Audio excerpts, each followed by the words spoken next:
Blighty Thank God is based on the diary our family discovered my late father, Ron Chapman, wrote in 1943 when he was a young RAF pilot serving in the Middle East and Italy. In this grave hour,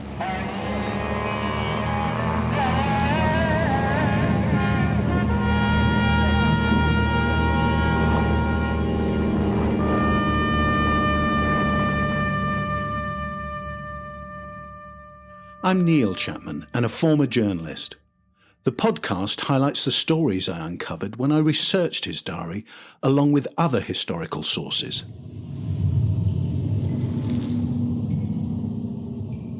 By December 1943, my father was with 267 Squadron based at Bari in Italy. It's a port in the southern part of the country.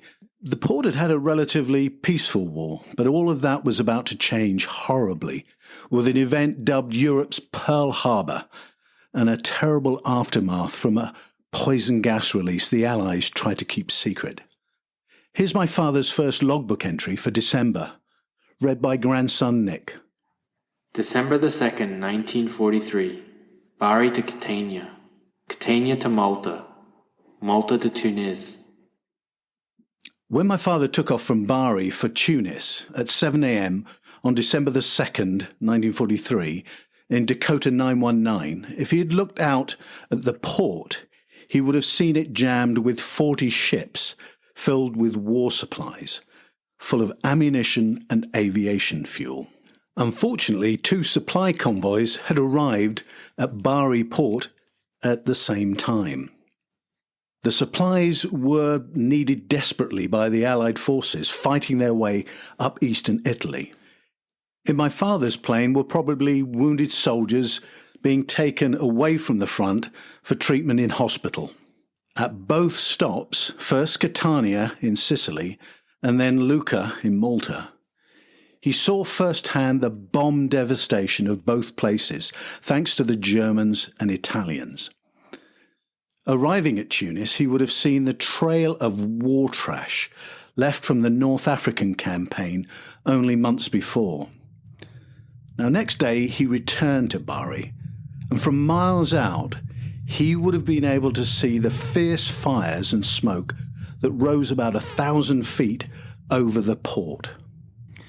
Because after he left on December the 2nd, a German reconnaissance aircraft had flown over the port and seen how crowded it was. Now, the enemy were already planning to bomb the area, but this confirmed the target. At dusk of December the 2nd, 105 low-flying, they were only about 300 meters up, German bombers attacked from the east, dropping their bombs. Allied air defenses were taken completely by surprise. And given the need to unload ships, even the port lighting was on. So they had a perfect view down below. And within 20 minutes, the raid was over. Devastation. 21 vessels sunk or badly damaged. Ammunition blown up. Fuel lines ruptured. Unknown to the Germans, and even to those running the port, and supposedly the captain of the ship, there was a cargo of 2,100-pound poison gas shells that had not been unloaded off the US ship, the John Harvey, which had been waiting to be unloaded for 3 days. The shells on board were known as mustard bombs, and they exploded, spewing a poisonous cloud of sulfur mustard vapor over the harbour and liquid mustard into the water. Survivors jumped or were blown into the port waters, and they would have ended up into the fuel mixture, fires, but also this chemical cocktail full of mustard. For the survivors, if they were walking wounded, they were wrapped up to keep warm, while the attention was given to those more seriously injured. But these walking wounded were left soaking in their sodden uniforms, prolonging their exposure to this chemical cocktail of fuel and the mustard liquid. Out of 800 casualties taken to hospital, an estimated 600 suffered mustard gas exposure. Most were American merchant seamen. Now, the Americans didn't have their own hospitals in the area, and they were treated at the British 98th General Hospital. A British nurse at the hospital, Gladys Rees, recalled later. The aftermath of the explosion was almost too pathetic and grim to describe. Before dawn following the raid, we began to realize that most of our patients had been contaminated by something beyond all imagination. What little knowledge we had, our first thought was these boys were suffering from mustard gas burns, for there were blisters as big as balloons and heavy with fluid on these young bodies. We were not sure whether the staff was at risk. The medical officers tried to get through to the War Office in London for information, advice, and an antidote, but none was forthcoming. The first deaths happened without warning about 18 hours after exposure. The toll started to climb slowly. Day 1, 4 deaths. Day 2, 9. Day 3, 11.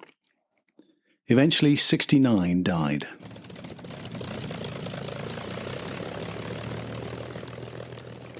My father, having joined 267 Squadron, was now exploring his new surroundings, adjusting to life in southern Italy. If he wanted, he could join the Italian classes being run by Captain Latanzio, an English-speaking Italian army captain. But being my father, he preferred to get to know the locals more intimately by socialising with them in the local vino shop. But it did carry its risks. Saturday the 11th. Went to village with Jack and Jerry. We consumed a few bottles of wine and meandered back. The siren went, then up went flak. We turned along railway and nipped smartly. Bags of gunfire. We hit the deck for a bit, then got under a little bridge over the railway. We were in about 9 inches of water. Marleesh. It was protection.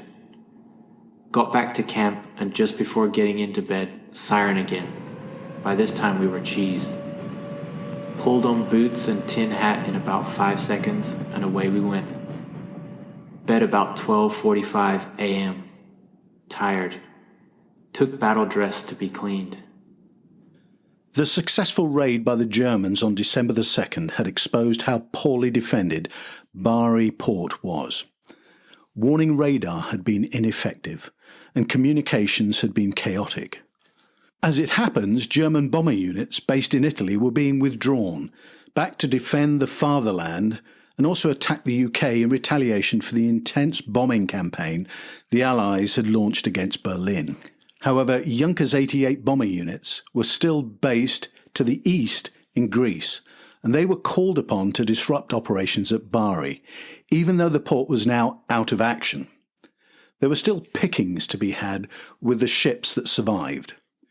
But according to my father, not every raid was successful. Monday the 13th. After dinner, warning went on bags of flak. Lasted over an hour. All his bombs dropped in the drink, and a smokescreen was over town. Attended mess meeting and heard unmitigated bullshit. Left with Jack at 8:45 p.m. Went to vino shop, and after some booze, back at midnight. On December the 13th, at 6:20 p.m, 21 Ju-88s attacked the port. Now this time the air defences were ready, and as my father describes, a terrifying flak barrage went up. The results? 3 German planes shot down and 2 crippled, crash landing on their return to Greece. Probably why the bombs did much less damage was the fact that the planes were flying now at 3,000 metres instead of 300 as they had done on December the 2nd. The bad weather had made visibility poor, and the town of Bari actually escaped damage. Unfortunately, my father doesn't expand on the unmitigated bullshit he and Jack heard. He doesn't say what exactly it was. But here's my theory of what I think was going on. I think he was seeing the first signs of the cover-up that the Allies eventually put onto the whole affair. Because just before the air raid, Air Marshal Sir Arthur Conyngham announced that because the Germans had been chased from the skies, Bari was all but immune from attack. At a press conference, he announced, I would regard it as a personal affront and insult if the Luftwaffe should attempt any significant action in this area.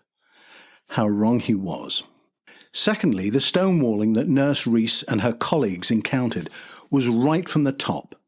General Eisenhower and Churchill were desperate to keep it a secret that the Allies had chemical weapons in the area. Churchill believed the Germans might launch their own chemical attack, and they had something even more deadly: nerve gas, and that was far more lethal than mustard gas. Medical records of the mustard gas victims who had been in hospital were purged, and a report by an American chemical weapons expert who worked out mustard gas was involved and it had come from the Allies, the report was immediately classified. Thirdly, the citizens of Bari had enjoyed a peaceful war under the Germans. Even the Allies didn't bomb the port, they had their eyes on it to use after the invasion of Italy. Now that all changed on December the 2nd, and many locals fled. And that's why the official raid death toll of 1,000 civilians and military personnel was probably a lot higher, with many civilians never knowing what they had been exposed to. Yet German radio broadcasts knew about it. The broadcasts were hosted by Axis Sally, and here's her regular greeting to Allied troops. This is Berlin calling, and I'd just like to say that when Berlin calls, it pays to listen. Even Axis Sally knew about the poison gas. She taunted the Allies, pointing out that the poison gas was coming from their own side, killing their own people. Despite all this, it was more than a decade before the truth about Bari was officially admitted. So mysterious deaths in the British hospital, a mass exodus of Bari citizens, and an official cover-up. I'm certain that's the bullshit my father was smelling. Especially when he was actually meeting the locals, enjoying wine with them, probably trying to pick up the language. So that's where he would have picked up all the rumours circulating around Bari at the time.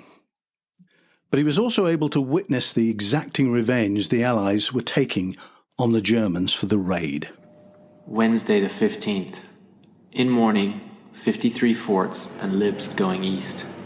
In afternoon, 42 forts and libs going east. The Allied code-breaking group, Ultra, had intercepted German messages warning about the December the 13th raid, but they hadn't been able to prevent it. However, the Allies now knew the German bombers were taking off from the east in Greece, from Kalamaki, which is about 10 kilometres south of Athens, and Eleusis, about 18 kilometres northwest of Athens. The bombers my father mentions, B-17 Flying Fortresses and B-24 Liberators, were escorted by P-38 fighters. The bombers pounded the two airfields, destroying aircraft, hangars and runways. And the next day, on December the 16th, Liberators from the US 12th Air Force pounded Zadar, then Yugoslavia, now Serbia, with 90 tons of bombs, damaging shipping. They also attacked the harbour and marshalling yard at Sibinek. Sadly, while exacting their revenge, between 150 and 200 people were killed when a shelter in the centre of Zadar was hit. On December the 17th, the operational record books for 267 Squadron noted with 5 exclamation marks, "No air raid warning."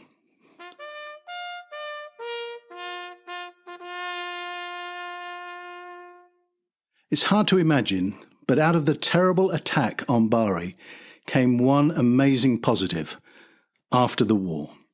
The chemical warfare expert I mentioned earlier, and the author of the classified report on the bombing and its victims, was Lieutenant Colonel Stuart Alexander. He was able to gather the evidence needed to show that mustard also had a curative potential by attacking cancer cells. And his work formed the foundation for the first cancer medicine, which we know today as chemotherapy.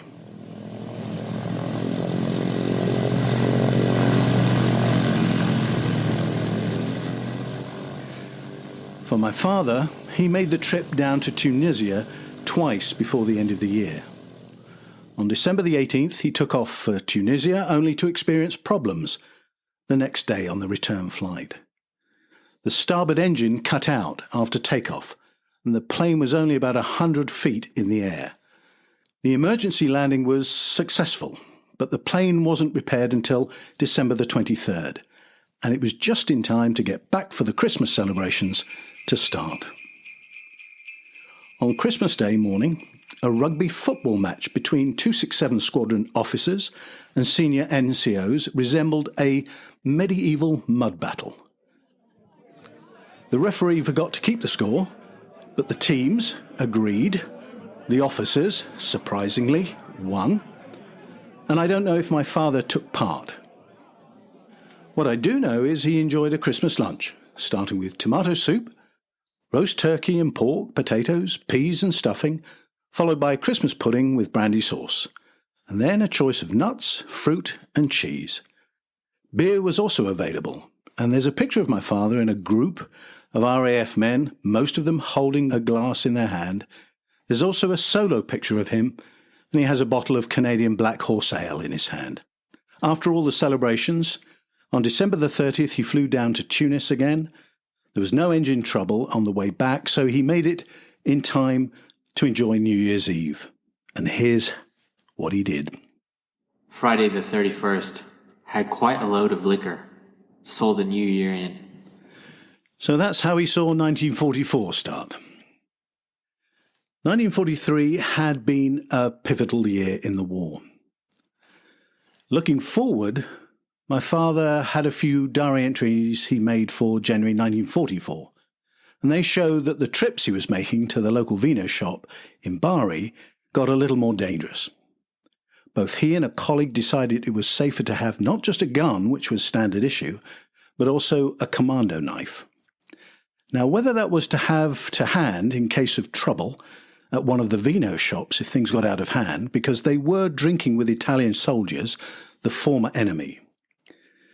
But it may have been a precaution against what happened to a fellow pilot. The plane's life raft of a friend of his inflated in the cockpit. And of course, the friend couldn't control the plane, and it crashed, and he was killed. I'll never know for sure why my father obtained the knife, but it had a very long, thin handle and an even longer, thin blade. And it was something I can remember as a child because we would take it on holiday. It was very good for prizing the mussels from rocks when we went mussel hunting by the beach. To find maps, photographs and other material associated with each episode, as well as the complete diary with my research notes, visit the website blightythankgod.co.uk. The diary extracts are read by Ron Chapman's 8 grandchildren. He'd be proud of all of them.